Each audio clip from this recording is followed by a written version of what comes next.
حضرت محمد صلی اللہ علیہ وآلہ وسلم دین اسلام کے آخری نبی 570 عیسوی میں عرب کے جزیرہ نما شہر مکہ میں پیدا ہوئے۔ ان کا پورا نام محمد ابن عبداللہ ہے، جس کا مطلب محمد عبداللہ کا بیٹا۔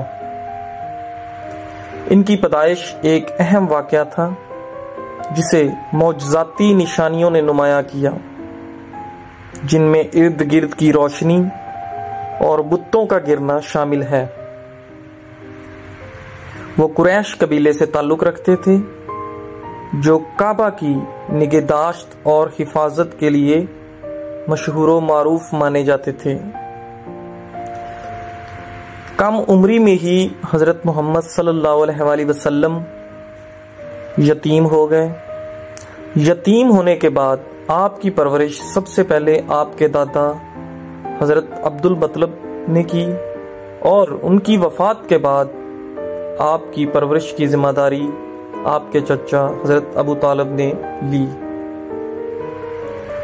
اپنے وقت کی رائج رسومات کے باوجود آپ صلی اللہ علیہ وآلہ وسلم ایمانداری، دیانتداری اور ہمدردی کے لیے مشہور و معروف تھے، جس کی بنا پر انہیں صادق اور امین کا لقب ملا۔ آپ صلی اللہ علیہ وآلہ وسلم نے تاجر کے طور پر کام کرتے تھے، اور آپ کی انصاف پسندی کی وجہ سے آپ کو بہت زیادہ عزت دی جاتی تھی۔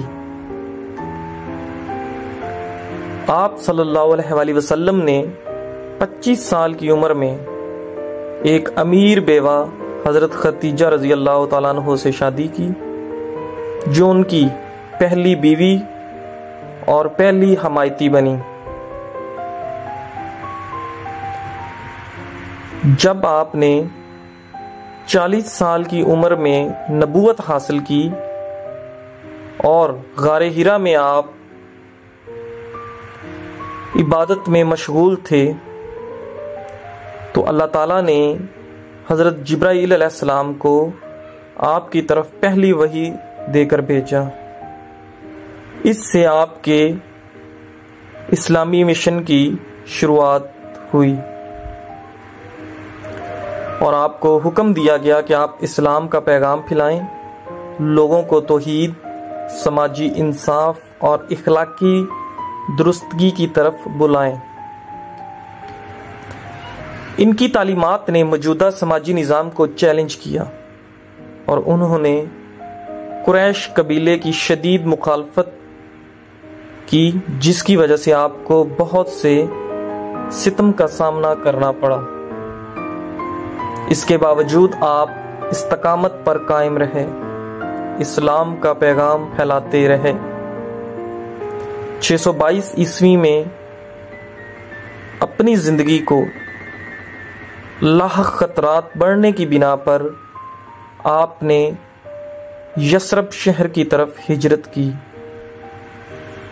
جسے بعد میں مدینہ کہا گیا، جو اسلامی کیلنڈر کی شروعات کو نشاندہی کرتا ہے۔ آپ صلی اللہ علیہ وآلہ وسلم نے ایک مسلم کمیونٹی قائم کی اور اپنے مشن کو جاری رکھا۔ مدینہ میں انہوں نے 23 سالوں میں وحی حاصل کی، جو بعد میں قرآن مجید میں مرتب کی گئی۔ انہوں نے اپنے عمل اور اقوال کے ذریعے مثالیں قائم کی، جنہیں حدیث کہا جاتا ہے، جو مسلمانوں کو زندگی کے مختلف پہلوؤں میں رہنمائی فراہم کرتی ہیں۔ حضرت محمد صلی اللہ علیہ وآلہ وسلم نے اسلام کو پھیلانے میں اہم کردار ادا کیا، نہ صرف ایک مذہبی رہنما کے طور پر، بلکہ ایک سیاسی رہنما اور ریاست کے آدمی کے طور پر بھی۔ انہوں نے ایسے معاہدے قائم کیے، جب ضرورت پڑی تو جنگوں میں آپ نے حصہ لیا، اور عرب کے ٹوٹے ہوئے قبائل کو اسلام کے جھنڈے تلے متحد کرنے کے لیے انتھک کام کیا۔ آپ کی تعلیمات نے علم، ہمدردی، انصاف اور مساوات کی اہمیت پر زور دیا۔ انہوں نے خواتین، بچوں اور غریبوں کے حقوق کی حمایت کی اور خاندان اور معاشرت کے اندر اپنی ذمہ داریوں کو پورا کرنے کی اہمیت پر زور دیا۔ آپ نے 632 عیسوی میں اپنا آخری حج مکمل کرنے کے بعد اپنا آخری خطبہ دیا، جس میں آپ نے تمام مسلمانوں کو مساوات اور ہم آہنگی میں رہنے کی اہمیت پر زور دیا۔ اس کے فوراً بعد آپ بیمار ہو گئے اور انتقال کر گئے۔ آپ صلی اللہ علیہ وآلہ وسلم ایک ایسی میراث چھوڑ کر گئے جو دنیا بھر کے اربوں مسلمانوں کو آج بھی متاثر کرتی رہتی ہیں۔ حضرت محمد صلی اللہ علیہ وآلہ وسلم کی زندگی، ان کے ثابت قدم ایمان، مشکلات کا سامنا کرنے کی استقامت اور انسانیت کے لیے ان کی گہری ہمدردی کی گواہی دیتی ہیں۔ انہوں نے عرب معاشرے کو تبدیل کر دیا، جہالت اور ناانصافی کو علم، انصاف اور اخلاقی سالمیت کے ساتھ بدل دیا۔